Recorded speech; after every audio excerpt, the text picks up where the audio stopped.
Well, I'll leave you with this, and if you can, hand that over to Will, please, yeah? I will do that. right. Thanks, NJ. No problem.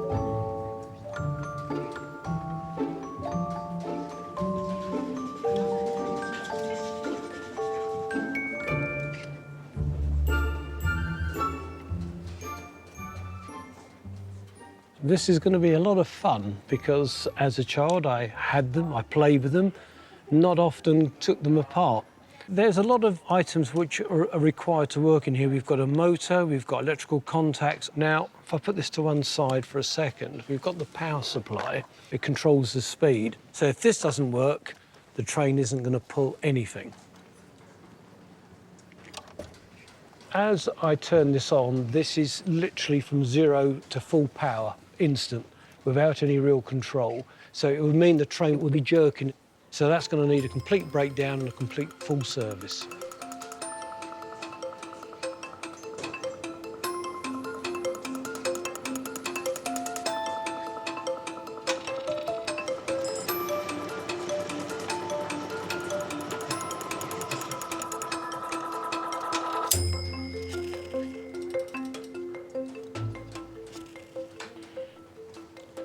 I've taken the speed controller completely apart, repaired it. It's now fully functioning. I'm really pleased with that.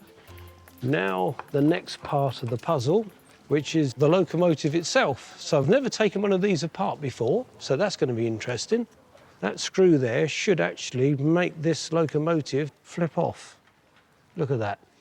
The body of the locomotive plus the carriages, they all need a bit sprucing up, and it would be great for a Lucia to take a look at it. And then we have got the motor, and that is actually fairly dirty. So that would obviously limit the ability and the efficiency of the locomotive to work. You should better turn it by hand, but at the moment that is pretty lock solid, so it's not going to go anywhere. So we need to clean that, free it all, and make it as efficient as we possibly can.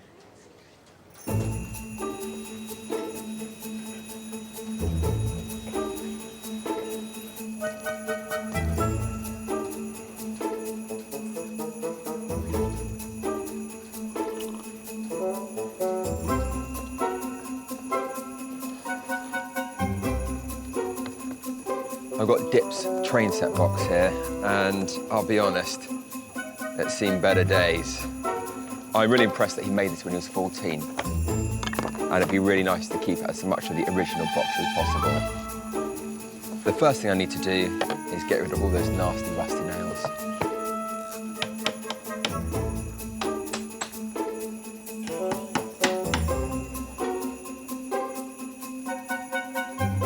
I'm just putting the missing numbers back on the train.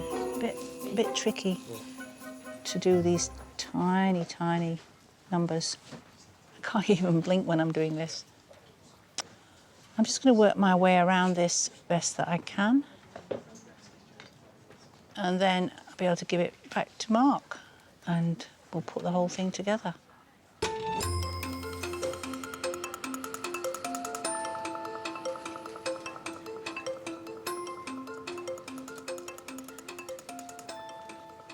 I've cleaned the majority of the locomotive up now, and I'm just starting reassembling. Got to fit the magnet. Then what I've got to do is just tighten that all up. Now, in theory, when I turn the power supply on, I expect it to come to life, but I honestly don't know. So let's have a look, see what happens. Ooh! I'm relieved, to say the least. This is absolutely brilliant, and Neelash and Dip are going to be over the moon, just like I am, to actually see this running for the first time in all those decades. Brilliant. I couldn't be happier. I think Christmas has actually come early, for me anyway.